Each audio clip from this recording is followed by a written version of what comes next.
Trvalo to 5 rokov. Pýtali ste sa ma na to takmer pod každým videom, dostal som desiatky mailov a správ s touto otázkou, ale až dodnes som pre vás nemal poriadnu odpoveď. Presne tak, až dodnes, lebo dnes vám chcem povedať, že znova začínam so zájazdami do Číny a tak už tento rok môžete so mnou cestovať. A dokonca na prvú cestu Čínou môžete so mnou ísť už budúci mesiac, takže poďte so mnou v marci na festival princov v dedinke Shaxi.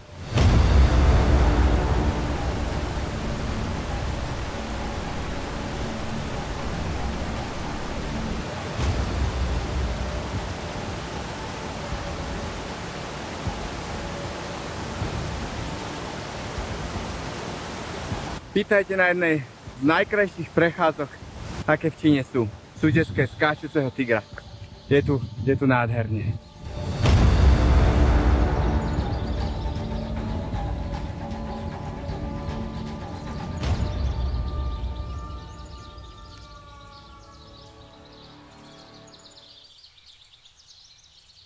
Začínam síce odnova so zájazdami, ale tento rok to chcem robiť trošku inak. Trošku opatrnejšie. Chcem sa vyhnúť niektorým chybám, ktoré som spravil, keď som sa tomu venoval pred pandémiou. Ale asi vám to vysvetlím na kávičke, lebo tu je trochu veľa ľudí.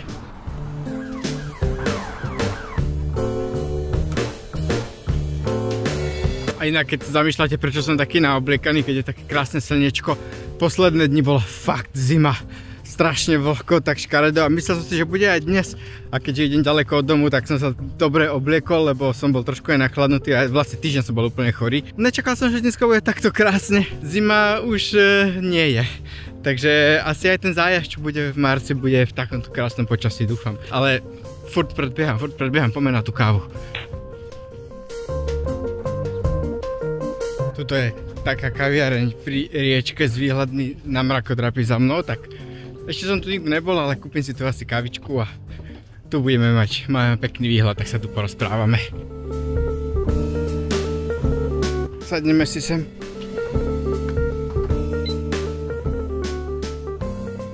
Ako som hovoril, tento rok by som to chcel robiť trošku inak, opatrnejšie, pretože pred pandémiou, keď som robil zájazdy, tak som mal problém, že som skoro vyhorel. Všetko som totiž to robil úplne sám. Bolo toho, že extrémne veľa. Vôbec som to nestíhal a nestíhal som popri zájazdoch nič iné robiť. A ja vám stále chcem prinášať aj pravidelné videá. Potrebujem dopísať moju 3. knižku a hlavne nechcem vyhorieť, pretože chcem mať radosť z týchto ciest, na ktoré vás môžem zobrať.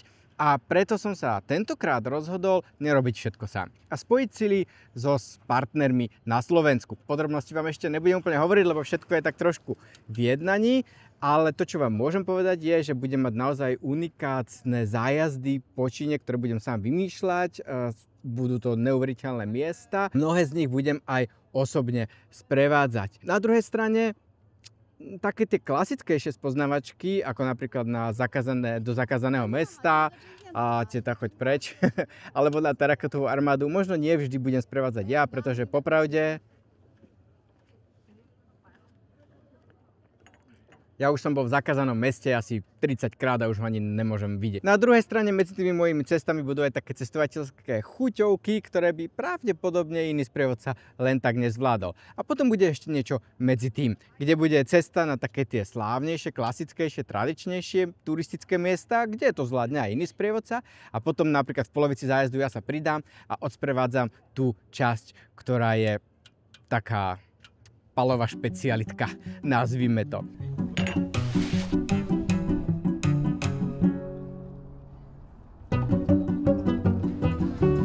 To je dobrá kombinácia. Akorát prednedávno začal nový čínsky nový rok hada, tak ešte stále je tu výzdoba. A to som chcel povedať, že väčšina tých ciest, ktoré budem robiť tento rok, je ešte stále v stave prípravy, takže ešte tam nie je na mojich web stránkach. A postupne ich tam budem pridávať a pozvánky budem vždy posielať najprv cez môj newsletter, takže pokiaľ sa chcete ísť na takúto cestu do Číny so mnou, tak odporúčam sa prihlásiť na odber newslettera, ale dve cesty tam už sú.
Skôr než vám poviem, čo je to Festival princov, tak dve rýchle veci. Povedal som, že budem mať aj cesty pre podnikateľov, takže pokiaľ chcete nakupovať tovar z Číny, tak na prelome apríla a mája budem robiť cestu na Canton Fair, čo je najväčšia import-export výstava na svete.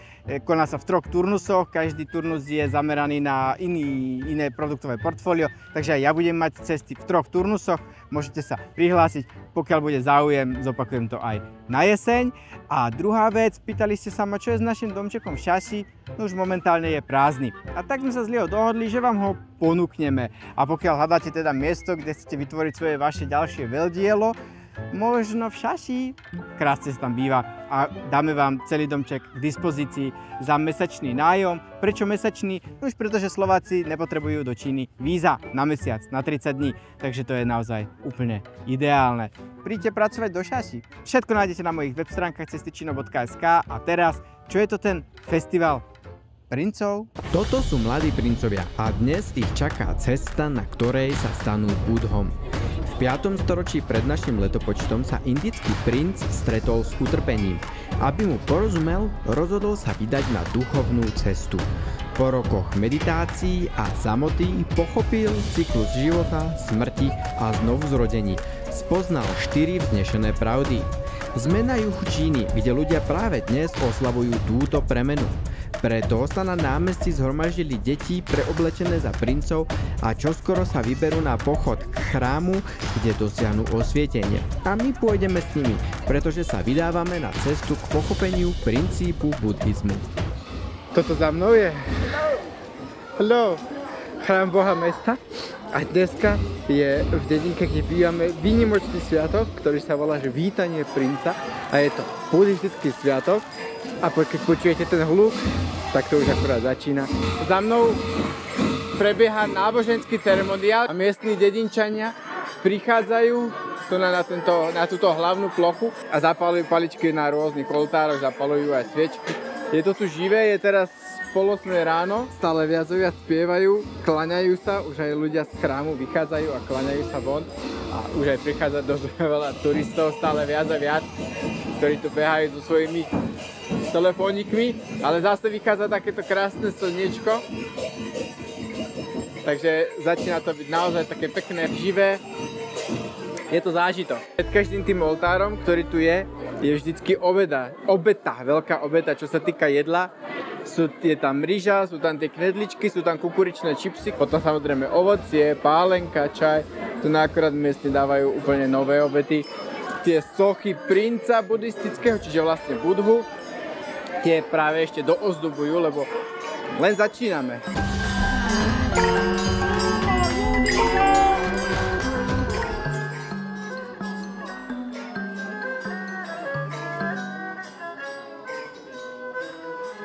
A strašne sú tu tí ľudia milí, je to také, že aj ich tu veľa ľudí natáča, všeličo, a oni z toho majú skôr takú radosť a sa chcú nechať fotiť a taká atmosféra je tu veľmi príjemná a teraz nastal čas akorát toho jedla. To jedlo vlastne k tomu sa môže hocikto pridať, takže stačí si proste sadnúť k stole, kde uvidí človek voľné miesto, tam si k ním prisadne a môže sa spoločne s nimi najesť. Akorát je tu dosť veľa ľudí a žiadne voľné miesto není a ja som mal celkom veľké ráne, už je tu veľa týchto princov, vlastne budúcich budhov, princov, ktorí vyšli z paláca a chystajú sa stať budhami a privezli ich na takých nádherných bicykloch. Každé z tých dieťa, ktoré je takto vyzdobené, má takýto krásny bicykel, ktoré má vpredu zrkadlo, malé zrkadlo, pretože to zrkadlo slúži na odháňanie zlých duchov. Heja.